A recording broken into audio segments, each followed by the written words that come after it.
meja kerja, handphone, sabun cuci tangan, wastafel dengan air mengalir, transport medis dan tempat sampah non medis. Nah, selanjutnya yaitu saya akan untuk persiapan alat dan bahan untuk pengambilan darah tepi, yaitu jarum steril atau lancet, kapas alkohol, kaca objek, dan spidol. Nah, selanjutnya itu saya untuk persiapan alat dan bahan untuk pewarna gensa, yaitu yang pertama larutan etanol, larutan gensa dengan fosfat buffer solution, air bersih dalam botol, rak kaca objek, dan rak kaca dalam objek, pipet dan pinset. Nah, selanjutnya yaitu untuk pemeriksaan mikroskopis itu menggunakan mikroskop bikonkav, minyak amersi, dan minyak tisu lensa, dan alat tulis serta alat penghitung. Nah, selanjutnya itu saya akan menyiapkan pasien. Nah, di sini persiapan pasien saya akan menjelaskan tentang tujuan pemeriksaan hapusan darah tepi, tujuannya, cara tes hapusan darah tepi, dan saya akan menjelaskan risiko yang timbul dalam tes hapusan darah tepi ini. Selanjutnya saya akan memberikan kepada pasien memberikan jaminan kerahasiaan kepada pasien dan meminta persetujuan dari pasien. Selanjutnya yaitu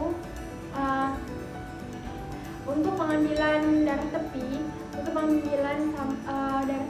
hapusan darah tepi itu pertama saya akan mengambil kaca objek, di mana di kaca objek tersebut di belakangnya saya akan menulis identitas pasien menggunakan label, dan saya akan meletak kaca tersebut di atas meja kerja. Selanjutnya saya akan mencuci tangan dan menggunakan handphone.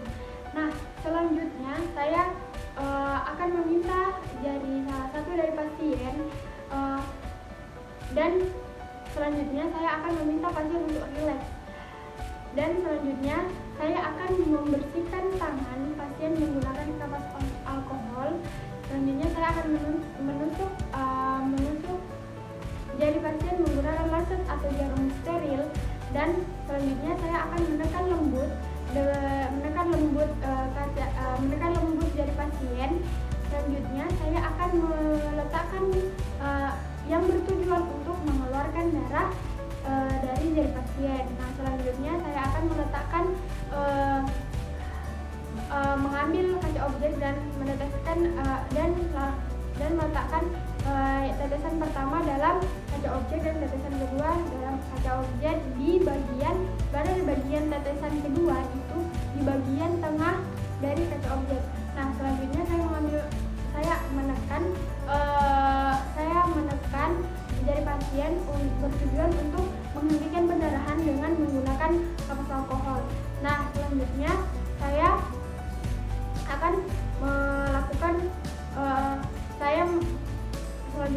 melakukan pewarnaan gensa. Nah, di sini selanjutnya saya akan melakukan hapusan darah, hapusan darah tipis dan hapusan darah tebal. Nah, di sini saya akan melakukan hapusan darah tipis, membuat hapusan darah tipis dengan salah satu dari tangan saya akan memfiksasi kaca objek di meja kerja, dan salah satunya saya akan mengambil kaca objek dan membuat kemiringan 45 derajat. Nah, 45 derajat. Selanjutnya saya akan mendorong ke depan, tetapi tidak sampai ke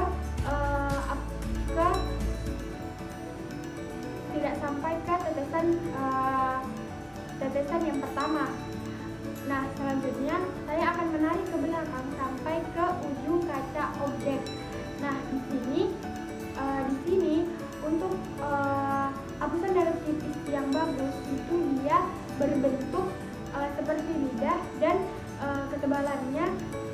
belakang semakin tipis.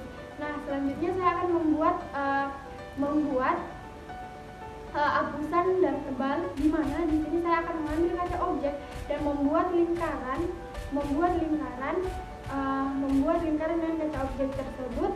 Nah, di sini hapusan dan tebal memiliki ketebalan kurang lebih 2 cm. Nah, selanjutnya saya meletakkan kaca objek di rak kaca objek agar hapusan darah tipis mengering dengan suhu ruangan. Selanjutnya yaitu pewarnaan diemsa. Saya akan melakukan pewarnaan diemsa. Nah, di sini pada hapusan darah tipis dan darah tebal yang tadi saya buat, saya ambil dan selanjutnya saya akan melakukan pewarnaan diemsa, di mana di sini pewarnaan diemsa saya akan mencelupkan hapusan darah tipis, memfiksasi eritrosit pada hapusan darah tipis dengan mencelupkan di larutan etanol. Nah, di sini berhati-hati. Kenapa? Karena tidak boleh mengenai hapusan darah tebal. Nah, selanjutnya saya angkat dan diamkan di rak kaca objek dengan akan mengering sendiri dengan suhu ruangan. Nah, selanjutnya saya akan meneteskan air pada hapusan darah tebal, di mana di sini bertujuan untuk agar eritrosit mengalami hemolisis. Nah, di sini saya akan mendiamkan selama 15 menit. Selanjutnya saya akan mengambil kaca objek tersebut dan meneteskan larutan diemsa kepada dua objek tersebut. Nah, setelah saya melakukan tetesan diemsa 3%, saya akan mendiamkan sampai 30 detik dan membiarkan mengering dengan suhu ruangan. Nah, selanjutnya yaitu langkah terakhir, di mana saya akan melakukan pemeriksaan mikroskopik. Nah, di sini pemeriksaan mikroskopik, di sini saya akan mengambil objek yang tadi saya sudah warnai dengan pewarnaan diemsa. Nah, di sini saya akan melakukan pemeriksaan mikroskopik menggunakan mikroskop bioskop, di mana di sini saya menggunakan pembesaran 10 kali, 40 kali, 100 kali. Nah, di sini pada pembesaran 100 kali lapangan pandang, di sini saya akan menggunakan minyak amersi, di mana di sini diteteskan di atas kaca objek. Selanjutnya saya akan melihat dan menulis berapa parasit yang saya dapatkan, serta selanjutnya saya akan menghitung parasit tersebut. Selanjutnya saya akan untuk mencegah pemeriksaan, di sini saya akan melakukan 2 kali lapangan pandang. Nah, di sini dengan cara zigzag. Nah, selanjutnya setelah selesai, saya akan membersihkan kembali ke meja saya membersihkan alat dan bahan dari meja saya, dan selanjutnya saya melepaskan handscoon dan mencuci tangan kembali.